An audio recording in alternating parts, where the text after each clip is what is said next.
नमस्कार दोस्तों,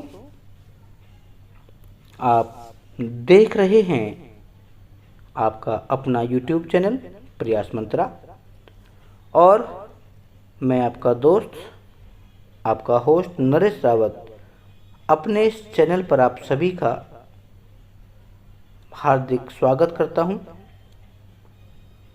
मित्रों, हमने हिंदी साहित्य के इतिहास की जो सीरीज आगामी एस्टेट और एचएसएस की जितनी भी परीक्षाएं होने वाली हैं, आयोजित होंगी, उन सब के लिए एक सीरीज चला रखी है, जिसके संबंधित हम एक नई वीडियो लेकर के आज उपस्थित हैं। उम्मीद करेंगे कि ये लेक्चर भी आपको पिछले लेक्चर्स की भांति लाभान्वित होगा और आपका प्यार, आपका स्नेह हमें यूं ही मिलता रहेगा। और एक रिक्वेस्ट है कि वीडियो को पूरा अवश्य देखें, स्किप करके ना देखें, क्योंकि इसमें से जो महत्वपूर्ण प्रश्न हैं हमने बहुत सारी बुक से और लिए हैं, तो एक बुक में ये सारा जो मटेरियल है आपको नहीं उपलब्ध होगा। और जिसे भी नोट्स की दरकार है, नोट्स की इच्छा है, वो हमारे टेलीग्राम चैनल पर जाके उसको ज्वाइन करें, ताकि आगामी जितनी भी वीडियो हैं और हमारे जो नोट्स हैं उनको सहजता से मिल सकें। तो हमारे टेलीग्राम का जो लिंक है वो हम डिस्क्रिप्शन बॉक्स में आपको दे देंगे, वहाँ से आप ज्वाइन कर सकते हैं। चलिए स्टार्ट करते हैं आज के अपना लेक्चर। नींद क्यों रात भर नहीं आती, एकांकी संकलन के रचनाकार हैं। तो ये प्रश्न हमने पहले भी कराया था। तो इस एकांकी के जो रचनाकार हैं वो हैं डॉक्टर सुरेंद्र वर्मा। इन्हीं की सुप्रसिद्ध जो एकांकी है, एकांकी होती है एक ही अंक में पूरी घटनाक्रम को विस्तृत वर्णन करना, जिससे एकांकी वो होती हैं जिसे आसानी से स्टेज पर एक नाट्य रूपांतरण में आप प्रदर्शित कर सकते हो। और इस विधा को सबसे अधिक लिखने का जो श्रेय है वो डॉक्टर राम कुमार वर्मा को है। तो इस प्रश्न का उत्तर है ग, डॉक्टर सुरेंद्र वर्मा। निम्न में से कौन सा कहानी संग्रह नरेंद्र नागदेव रचित नहीं है?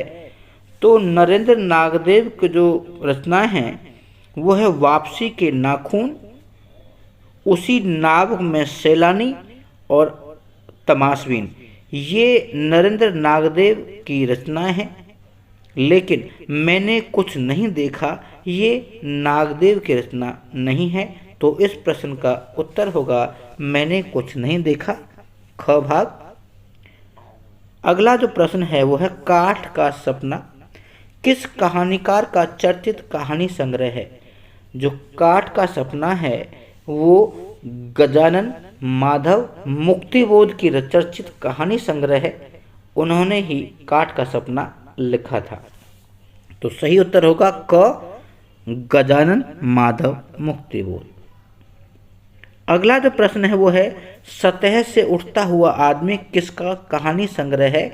तो सतह से उठता हुआ आदमी भी जो मुक्तिबोध जी का ही एक कहानी संग्रह है। तो इस प्रश्न का उत्तर भी जो मिलेगा ग, यानी गजानन माधव मुक्तिबोध। अगला प्रश्न है मुक्तिबोध की लंबी कविता अंधेरे में का पहला प्रकाशन कल्पना में, यानी एक पत्रिका है, उसमें 1964 में किस शीर्षक से हुआ था?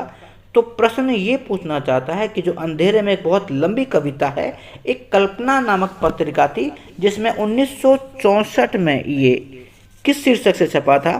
तो शीर्षक था 1964 में आशंका के द्वीप अंधेरे में। लेकिन बाद में इस कविता को सिर्फ अंधेरे में नाम से ही प्रकाशित किया गया, जबकि उसका पहला पार्ट शीर्षक जो था वो था आशंका के द्वीप अंधेरे में। तो इस प्रश्न का सही उत्तर है ख। अगला जो प्रश्न है वो है निम्न में से इंद्रनाथ मदान की पुस्तक कौन सी है? तो इंद्रनाथ मदान की जो पुस्तक है विदा अलविदा। ग जो है ये इंद्रनाथ मदान की पुस्तक है विदा अलविदा। सही उत्तर है ग। तेल की पकौड़ियाँ किसकी रचना है? तो जो तेल की पकौड़ियाँ हैं वो प्रभाकर माचवे जी की रचना है, क्योंकि इंद्रनाथ मदान ने, अभी मैंने आपको बताया था कि इंद्रनाथ मदान की जो है वो है विदा अलविदा, जबकि तेल की पकौड़ियाँ के रचनाकार जो हैं वो हैं प्रभाकर माचवे। अगला प्रश्न है, नाद सौंदर्य से कविता की आयु बढ़ती है और कविता के विषय में ये विचार किस आलोचक के हैं? ऐसे प्रश्न अमूमन आम तौर पर एस्टेट और एचएसएस की प्रवक्ता पद के लिए या हिंदी अध्यापक के लिए जितनी भी अभी तक परीक्षाएं हुई हैं उसमें बार बार पूछे गए हैं। तो प्रश्नों को बड़ा ध्यानपूर्वक पढ़िए ताकि उत्तर देने में कोई कठिनाई ना हो। तो नाद सौंदर्य से कविता की आयु बढ़ती है, तो इसके विचारक जो हैं, इस कथन को जो विचार करने वाले आलोचक हैं वो है आचार्य रामचंद्र शुक्ल। तो आचार्य रामचंद्र शुक्ल ने ही ऐसा विचार व्यक्त किया था। 9वां प्रश्न है, निम्न में से कौन सा साहित्यकार देव बड़े या बिहारी विवाद से संबंधित नहीं है? तो जो रीतिकाल के प्रवर्तक कवियों के जो बीच में विवाद था, देव बड़े हैं या महाकवि बिहारी।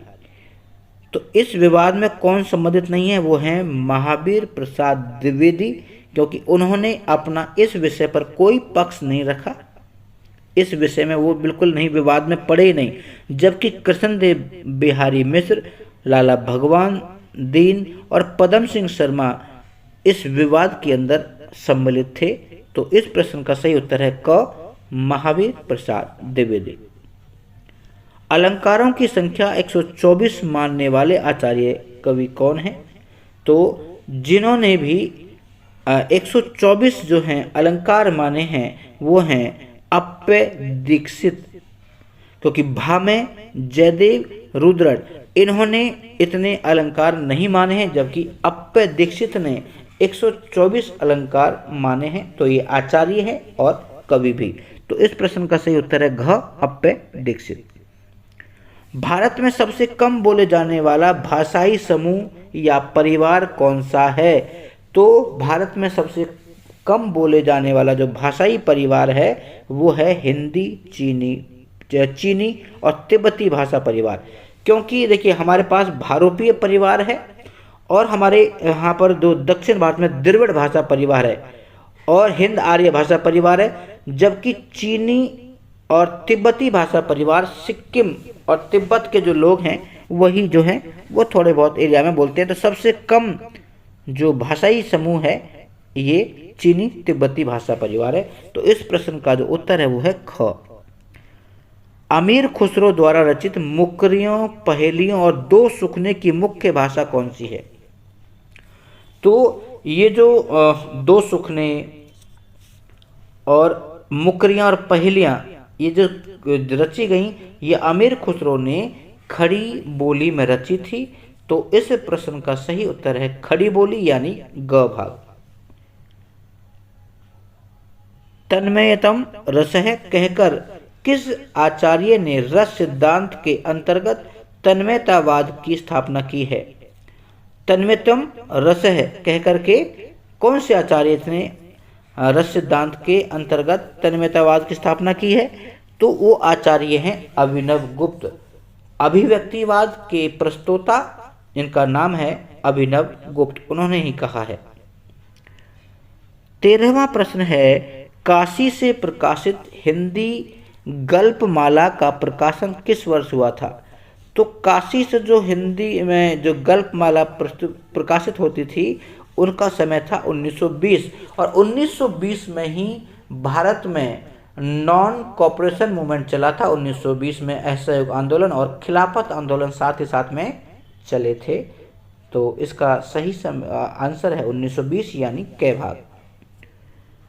इंदु पत्रिका 1909 का प्रकाशन आरंभ हुआ था। तो इंदु पत्रिका जो थी वो 1909 में छपती थी। कहाँ से छपती थी? ये छपती थी काशी से यानी बनारस से। तो सही उत्तर होगा क, काशी। आचार्य रामचंद्र शुक्ल की कहानी 11 वर्ष का समय कब प्रकाशित हुई। देखिए सारे जो प्रश्न हैं वो बहुत बहुत इंपॉर्टेंट प्रश्न हैं, तो सभी को आप एक बार नोट्स में अवश्य बना लीजिएगा, क्योंकि इससे प्रिपरेशन का जो है वो आपको वक्त भी मिलेगा और आसानी से प्रिपरेशन भी हो जाएगी। और वीडियो को पूरा देखने का प्रयास कीजिए। इसका जो आंसर है वो है 1903। तो 11 वर्ष का समय आचार्य रामचंद्र शुक्ल की कहानी है जो 1903 में प्रकाशित हुई थी। अगला प्रश्न है, निम्न में से किशोरीलाल गोस्वामी का कहानी संग्रह नहीं है। तो नहीं है की तरफ ज़रा थोड़ा ध्यान दें। तो चंद्रिका ये किशोरीलाल गोस्वामी जी का कहानी संग्रह है, गुलबहार भी उन्हीं का कहानी संग्रह, इंदुमती भी उन्हीं का है, लेकिन उसने कहा था ये चंद्रधर शर्मा गुलेरी जी की जो एक कहानी है जो कि जिसे फ्लैशबैक में या पूर्व दीप्ति शैली में लिखा गया था। तो उत्तर होगा घ, उसने कहा था। आगे है बंग महिला का वास्तविक नाम क्या है। बहुत इंपॉर्टेंट क्वेश्चन है। तो बंग महिला का वास्तविक नाम है राजेंद्र बाला घोष। ये बंगाल की थी इसलिए उसको बंग महिला के नाम से जानते थे। उनका पूरा नाम था राजेंद्र बाला घोष। तो इस प्रश्न का सही उत्तर है ख, राजेंद्र बाला घोष। 19वां प्रश्न है, चंद्रधर शर्मा गुलेरी द्वारा रचित हिंदी की प्रथम कहानी कौन सी है।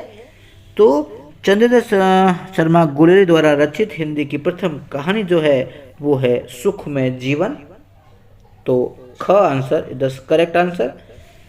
और 20वां और आखिरी प्रश्न है, जयशंकर प्रसाद की पहली कहानी ग्राम इंदु पत्रिका में कब छपी थी। तो इसका जो उत्तर है वो होगा 1912। तो कहीं ना कहीं जयशंकर प्रसाद की जो कहानी है वो ग्राम इंदु पत्रिका में 1912 में छपी थी। तो ये थे हमारे आज के महत्वपूर्ण प्रश्न जो आपके लिए हम लेकर आए थे। उम्मीद कर रहे हैं कि हमारे इस प्रयास से आप लाभान्वित हो रहे हैं और आपकी जो प्रिपरेशन है वो अच्छे से चल रही होगी। नोट्स प्राप्ति के लिए या प्राप्त करने के लिए हमारे टेलीग्राम चैनल से ज़रूर जुड़ें। वहाँ पर आपको फ्री ऑफ कॉस्ट जो हैं वो निःशुल्क तरीके से नोट्स प्रोवाइड करा दिए गए हैं। तो आपके उज्जवल भविष्य की कामना करते हुए ऐसे ही हम आपके लिए हर दिन नई नई वीडियो लाते रहेंगे ताकि आप जो है एस्टेट क्वालिफाई कर पाएँ और HSSC के प्रवक्ता या TGT हिंदी अध्यापक के जो परीक्षा हैं उसको भी क्रैक कर पाएँ। हमारा टारगेट है कि किसी भी कीमत में आप जो हैं वो सफलता की सीढ़ियों तक पहुंच जाएं। तो चलिए मिलते हैं जल्दी एक नई वीडियो के साथ। तब तक के लिए नमस्कार। जय